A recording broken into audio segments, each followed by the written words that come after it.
Ah.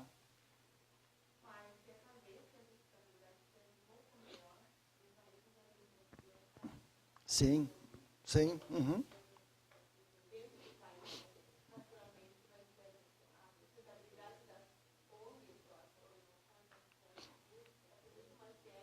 Exatamente. Aham. Como aqui. Uhum.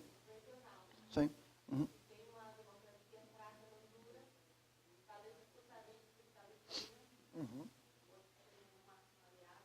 Uhum. Sim, a solidariedade e o apoio internacional, continental ou internacional, podem reduzir essa fraca sustentabilidade em condições não democráticas num dado país. Absolutamente correto, concordo. Essa relação, eu já havia referido, é sempre a relação de sustentabilidade entre uma organização, o seu setor e a sociedade.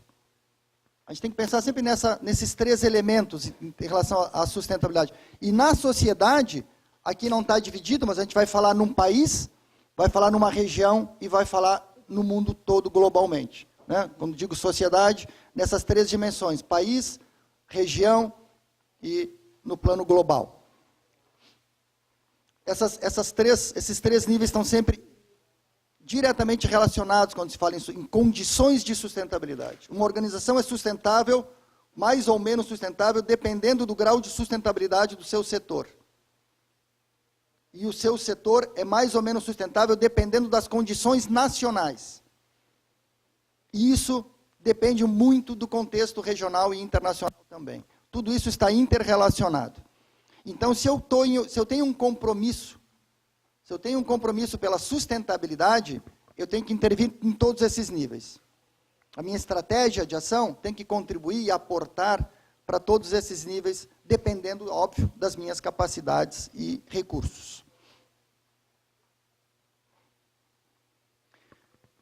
Então, vamos examinar um pouco isso. A sustentabilidade requer um ambiente nacional de liberdade de organização e expressão, obviamente. Quanto mais o ambiente nacional e internacional for favorável à livre organização e manifestação dos cidadãos, isso favorece a sustentabilidade das organizações, porque eu tenho liberdade para organizar, para propor, para me manifestar publicamente, para intervir no debate público e não vou sofrer sanções por causa disso.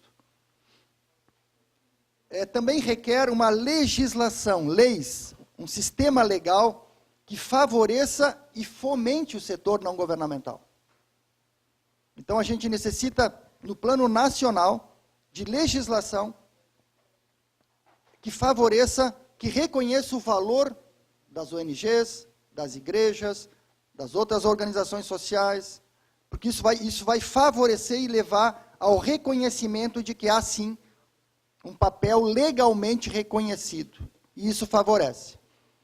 Isso também ocorre no plano internacional. Na área de direitos humanos, por exemplo, a gente tem acordos da ONU, né? Tem o Estatuto lá de 48, a gente tem a Comissão Interamericana de Direitos Humanos, tem a Comissão de Direitos Humanos da ONU, e assim por diante, são organismos internacionais que dão força para quem está do lado da defesa de direitos.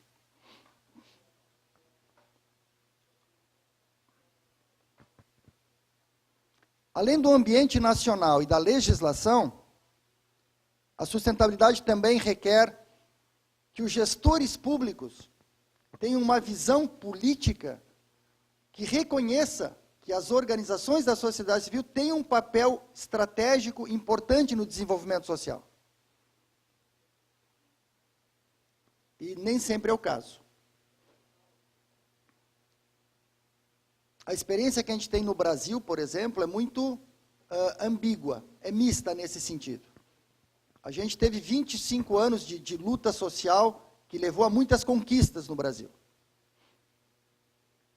Mas a esquerda e as pessoas que saíram dessas organizações da sociedade civil, que assumiram postos de governo, com o tempo mudaram a sua visão. E hoje é muito forte a visão no Brasil de que o que importa é a ação governamental. Então, o peso das organizações da sociedade civil está muito reduzido na visão dos gestores públicos brasileiros. Eles parecem que se esqueceram da sua origem, da onde eles vieram. E eles vieram das comunidades, eles vieram dos sindicatos, eles vieram das ONGs, eles vieram das igrejas. Essas organizações são fundamentais para a qualidade do desenvolvimento e para a qualidade da democracia. E a sociedade tende a reconhecer esse valor e esse papel. Mas, infelizmente, em muitos países, e no Brasil é o caso hoje, o reconhecimento do gestor público é muito pequeno. Como é que a gente vê isso? Isso significa que o governo não apoie organizações? Não, o governo apoia financeiramente organizações da sociedade.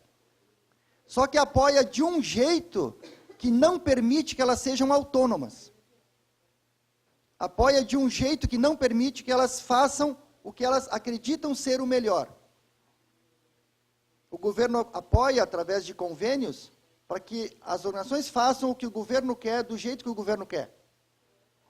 Então tem pouco espaço para elas serem quem elas são, quem elas querem ser. Oi. Estoy de acuerdo, pero digamos en Centroamérica hay características de estados centro-izquierda que la tendencia es ser extremadamente controladoras. Se no quiere que las instituciones o las ONGs estén ahí, lo permiten, pero el Estado controla, ¿no? Para mantener su fuerza, supuestamente, para no diluir el Estado como instrumento controlador, ¿verdad? ¿Verdad? Sí, a ver, mi portuñol. Y yo acredito que una de las cosas más importantes en términos de sostenibilidad de una ONG, el del sector ONG, es la capacidad de ejercer la crítica y el control social de las políticas públicas. Es una cosa fundamental, pero solo lo pueden hacerlo si hay cierto apoyo social que reconoce el papel y si hay, desde de las leyes y del gestor público, una percepción de que esto es, aunque conflictivo, válido. Pero no siempre es el caso, ¿no? Es una de las cosas claves de la democracia hoy día, hacia el futuro, es cuánto de sujetos autónomos tenemos en la sociedad, capaz de voz crítica, capaz de hacer advocacy, de defensa de derechos, de control social. Esa es una cosa, es una variable clave para la cualidad de la democracia. Debería ser, no, en términos de analíticos digo, ¿no? Para saber si tienes democracia o no, es preguntar, ¿esa es una sociedad donde tienes un gobierno fuerte o una sociedad donde tienes sociedad civil fuerte y autónoma? Es bien distinto, ¿no? Bom, eso fue todo mi portuñol.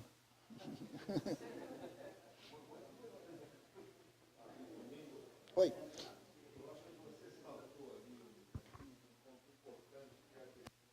Ah, da mídia, sim, obrigado. Diga, quer falar?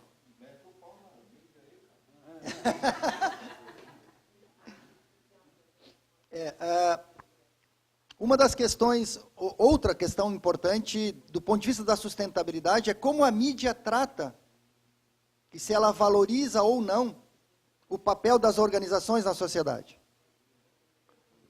No Brasil,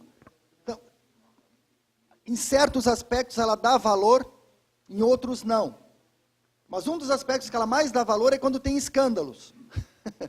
Quando tem escândalo em alguma organização, um sindicato, numa igreja, numa comunidade, isso vai para a primeira página. Às vezes é algo estatisticamente minúsculo, é algo raro em algumas circunstâncias, mas tem um destaque na mídia que faz a opinião pública crer que esse é um problema generalizado no setor. Isso prejudica a sustentabilidade do setor como um todo. Isso acontece muito no Brasil. A mídia tem um papel fundamental aí. A gente tende a ter uma análise, às vezes, muito ideológica da mídia, mas a gente tem que, além dessa, tem que ter uma análise também um pouco mais do processo de como se produz notícia. E a gente tem que se aproximar desse processo. Né? A gente tem que saber lidar, tratar com os jornalistas, né? Estabelecer relacionamento. Para a sustentabilidade é fundamental estabelecer relacionamento regular com a grande mídia, com a mídia convencional. As organizações se tornarem fonte de informação da mídia, para serem procurados para opinar quando há problemas sociais ou questões importantes para o debate público. É importante saber, a gente diz no Brasil, pautar a mídia. Não sei como se diz isso em espanhol, pautar a mídia, né? Isso é influenciar a própria agenda da mídia, os temas que ela cobre. Tem organizações no Brasil que têm uma experiência muito interessante. Por exemplo, a organização que trabalha com criança e adolescente. É uma organização nacional. Ela reúne grandes veículos de comunicação regularmente para discutir os seus temas de direitos de criança e adolescente. Quais são os conceitos que ela trabalha, qual é o olhar, a visão que ela trabalha, e como ela acha que a mídia deveria fazer melhor o seu trabalho em relação aos problemas de criança e adolescente. Isso tem influenciado na mudança de alguns conceitos que a mídia usa, por exemplo. Então, tem, às vezes, termos preconceituosos, a mídia passa, alguns veículos passam a não usar mais, porque foram criticados por essa organização, por exemplo. Então, é um trabalho interessante de também buscar influenciar a mídia. Aproveitando para dizer algo que me foi lembrado agora, de novo, vou dizer algo do antes e do agora. Quando eu comecei a trabalhar em ONG, muitos anos atrás, em comunidades eclesiais de base, a nossa preocupação era, isso no final dos anos 70, a nossa preocupação era fundamentalmente trabalhar bem, diretamente com um grupo social da comunidade. Isso é o que importava, com educação popular, com tudo que a gente pudesse fazer para fortalecer a vida daquela comunidade. Hoje o trabalho social já é bem mais complexo do que isso. A gente mantém o compromisso, a visão e a qualidade do vínculo com grupos e comunidades. Perfeito. Mas isso não é suficiente para mudar a vida dessas comunidades. Isso cada vez é menos suficiente para mudar a vida dessas comunidades. Porque tem um fator, pelo menos, que é decisivo.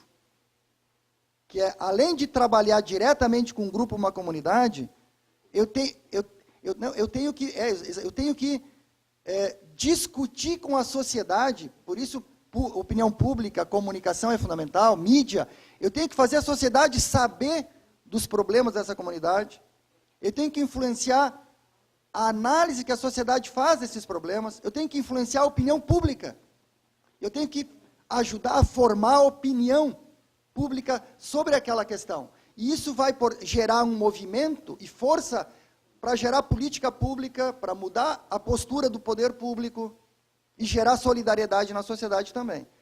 Então, o trabalho social, a meu ver, ele não pode mais só estar focado. Ele tem que estar focado e comprometido com processos concretos de um grupo ou de uma comunidade, mas isso tem que estar associado com uma estratégia comunicativa. Eu tenho que, ao mesmo tempo que eu faço o trabalho social, eu tenho que ter estratégias de incidir, de influir na formação da opinião na sociedade. Por que eu faço isso? Como eu faço? O que eu consigo como resultado? Por que isso beneficia toda a sociedade e não só esse grupo? Isso é um elemento de sustentabilidade desse campo de atores interessados em defesa de direitos, em justiça social, etc. Não sei como é que estamos de tempo. Ok? Sim.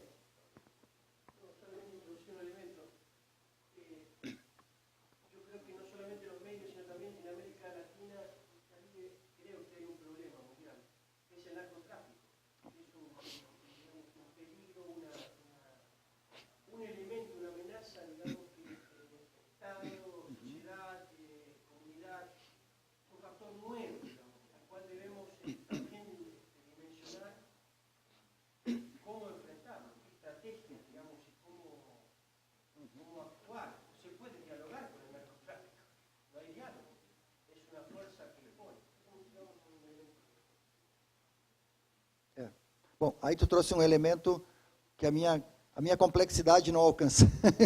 Sim, é fator fundamental, no Brasil inclusive. No Brasil inclusive. O Brasil, o Brasil não produz, não é um país produtor, mas é um país consumidor e é um país por onde passam rotas de exportação de droga no continente e no mundo, e o Brasil tem um problema seríssimo nos grandes centros, nas grandes capitais, especialmente do Sudeste, Rio e São Paulo, mas não só, aqui em Porto Alegre também. Temos um problema sério com isso, que impossibilita, às vezes, o avanço dessa luta por direitos. Em algumas regiões, mais poder que o Estado, exatamente. Permitem, às vezes, o trabalho de igrejas, de organizações, desde que esse trabalho não ameace o seu poder e os seus interesses. Então, quem está presente em comunidades onde o narcotráfico está presente, é um trabalho, é uma arte bem difícil de trilhar um caminho eticamente coerente, válido, e, ao mesmo tempo, fazer algo que faça sentido, que ajude. É muito difícil. É uma questão que, para o continente, de fato, é bastante relevante pensar.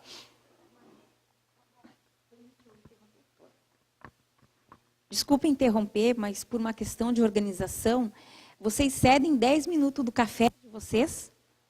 Nosso café seria às 10 e poderíamos ir para o café às 10h10? Haja visto que nós chegamos aqui bem mais tarde? Pode ser? Então, a Hermanito teria uma fala então, até às 10 horas, e das 10 horas às 10h10 nós teríamos um momento para abertura de perguntas. Tá, obrigada. Ok.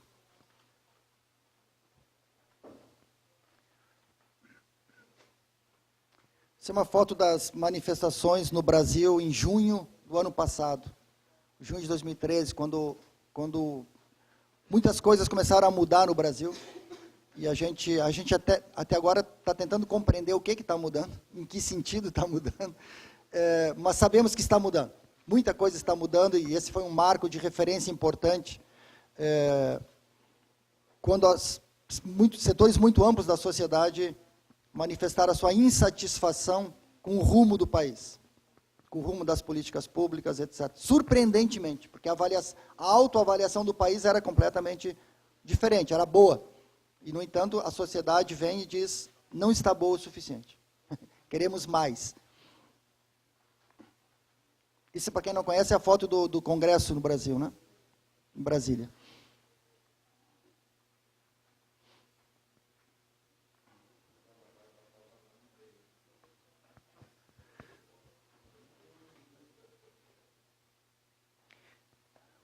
Então, a sustentabilidade exige, a luta pela sustentabilidade de uma organização e de um setor, vai exigir que se faça avançar essas condições político-legais, legislação, ambiente nacional favorável, mas também socioculturais, que regulam e fomentam a ação autônoma das organizações. Esse é o vínculo importante que tem também com a democracia, quer dizer, para a sua organização ser sustentável, ela tem que contar com um ambiente favorável. Ela tem que poder organizar, se manifestar, se posicionar, certo? Ela precisa de uma legislação que favoreça isso, que apoie isso. Mas ela precisa que a opinião pública, que a mídia, que os gestores públicos também reconheçam e valorizam esse papel importante. Todos esses são elementos que são importantes para favorecer a sustentabilidade de uma organização ou de um setor.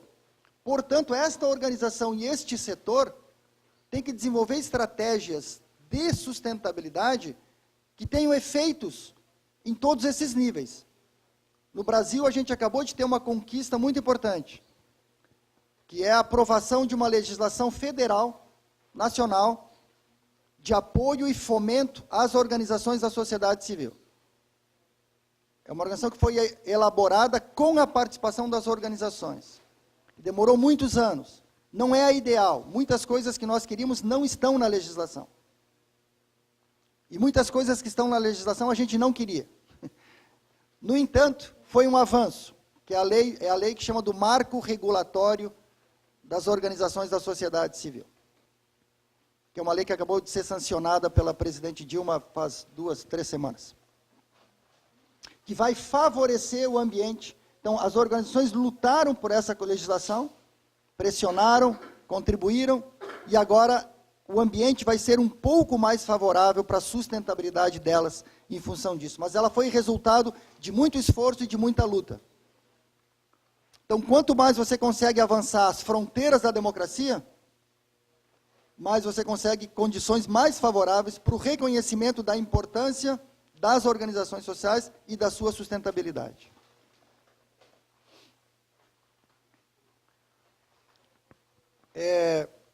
No Brasil, a gente diz que a gente sempre dá um jeitinho nas coisas. O jeitinho é um conceito muito brasileiro, que é quando as coisas não funcionam formalmente, você faz funcionar de formas mais sutis, menos visíveis, mais informais. Então, a gente abriu mão de 10 minutos do lanche, mas tem vários sacos de comida circulando, que é um jeitinho bem brasileiro.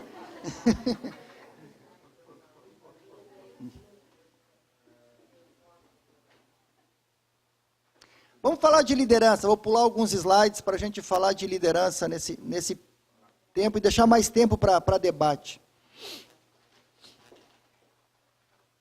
Duas perguntas aqui para ajudar. Que tipo de lideranças sociais melhor satisfaz as exigências da sustentabilidade? Já se fizeram essa pergunta?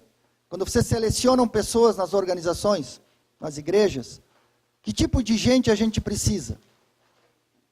Qual é o perfil mais adequado para as organizações do futuro?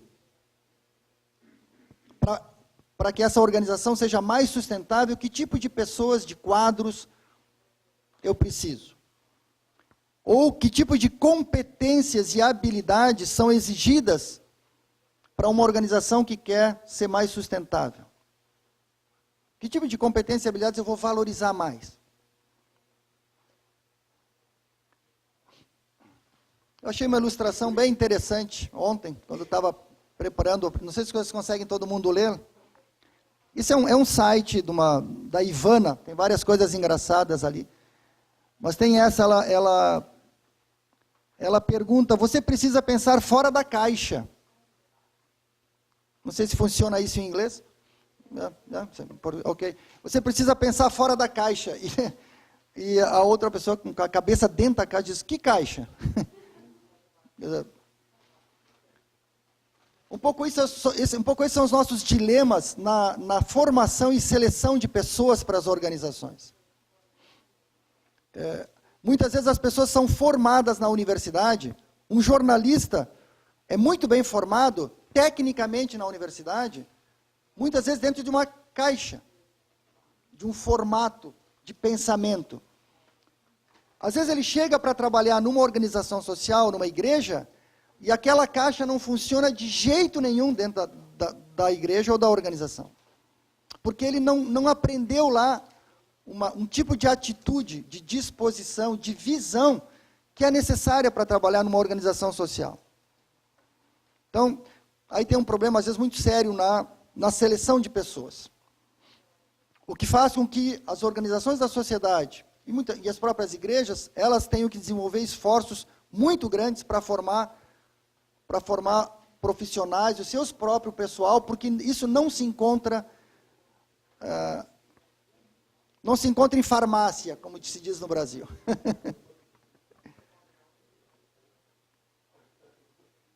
Bom, desculpem, a letra está um pouco mais menor agora para quem está lá atrás, mas eu vou ler. O que são as competências e atitudes desejáveis? Selecionei 3 que a gente pode chamar que tem a ver com a visão de mundo da pessoa, a nível mais amplo. Uma coisa importante, obviamente, é o compromisso e sensibilidade social. Obviamente isso é fundamental para qualquer organização comprometida com justiça social, com paz social, com democracia, com defesa de direitos. É fundamental que todos os teus quadros, da cozinha, da administração, do financeiro, do técnico, do educador, tenham compromisso e sensibilidade social. Eles entendam o que esse trabalho significa, a importância dele na sociedade, qual é o meu papel nessa organização, neste sentido. Também um espírito crítico e democrático. Não é algo também que seja tão comum assim, né? As escolas não necessariamente estimulam isso, em muitos países do nosso continente, também no Brasil. Às vezes sim, muitas vezes não. Que os jovens saiam da escola e da universidade com um espírito crítico, questionador, problematizador, buscando inovar, buscando colocar sua marca no mundo e não apenas repetir. E também um espírito democrático. Democrático na relação com o outro, no como eu faço as coisas, como eu me porto, como eu procedo, como eu coordeno, como eu lidero, como eu decido. E a questão, de novo, aí da complexidade. Quer dizer, uma visão complexa dos fenômenos. Olhando as conexões, as relações, saindo da caixinha, pensando de forma mais livre e complexa. Pelo menos essas três coisas, em termos de visão de mundo, já é exigência grande. Ao nível das competências, a gente pode buscar pessoas que tenham essa capacidade de fazer uma fala pública, capaz de sensibilizar e persuadir o outro. Quantos de nós temos capacidade de conversar com amigos, com familiares, ou com a mídia, ou na escola, ou na igreja, e falar de forma clara, uma forma gostosa de ser ouvida, e somos capazes de ter argumentos que sensibilizem e persuadam, influenciem o outro. Essa é uma capacidade muito importante, crescentemente importante. Lembrem que a sustentabilidade é uma capacidade, mas é também o reconhecimento do outro, da relevância do que eu faço. Então, eu tenho que exercitar o diálogo, a conversa, a comunicação, o convencimento o tempo inteiro. Se eu quero buscar sustentabilidade, se eu quero mudar o mundo. A competência técnica também. Essa é uma das coisas que nem sempre a gente é muito brilhante. Como a gente está do lado do bem, às vezes a gente se permite fazer as coisas mal. Né? Desculpe o trocadilho, mas nós temos que ter qualidade técnica. Do lado do bem tem que ter a boa técnica, senão o bem não vai longe. Né? A gente tem que ter também a atitude profissional. Não é porque somos amigos e irmanados no mesmo propósito, numa mesma fé, que nós vamos deixar de exercer profissionalmente a nossa responsabilidade numa instituição. E agora eu vou falar bem baixinho, para pouca gente me ouvir. No campo das organizações de igrejas, meu amigo, o quanto a gente tem de exemplos ruins na confusão entre o que é pessoal e o que é profissional, é um show de cases para todos os gostos, cá entre nós, né?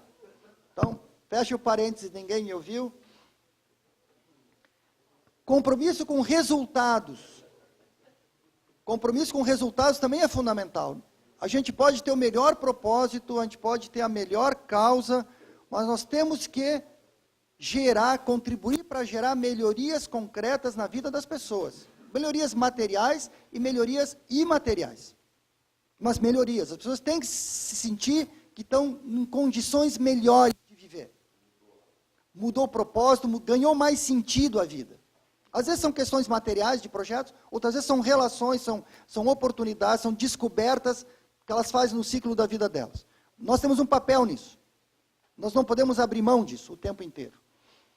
E a capacidade de gerenciar risco e incerteza, que é uma coisa fundamental para agora e para o futuro. O olhar da complexidade sobre o mundo também nos revela que as coisas estão cada vez mais incertas. Pouquíssimas coisas são garantidas, quase nada é garantido. Tudo tem que ser disputado, construído. Tudo que é construído pode ser desconstruído. Tudo que parecia ser vermelho pode ficar verde. E tudo que era amarelo pode ficar marrom, sei lá. são construções que não têm mais a solidez que tínhamos num outro mundo, num outro paradigma de pensamento. Então, essa capacidade de lidar, com gerenciar risco, tomar decisões sempre pensando qual é o risco, qual é o efeito, ponderar isso, e também incerteza. Se tudo é muito incerto, o gerenciamento tem que ser muito melhor. E mais sistemático, mais regular, mais participativo. Com capacidade de ler o mundo de forma melhor. E, por fim, as habilidades pessoais. Uma fundamental para quem se preocupa com sustentabilidade é a habilidade de relacionamento.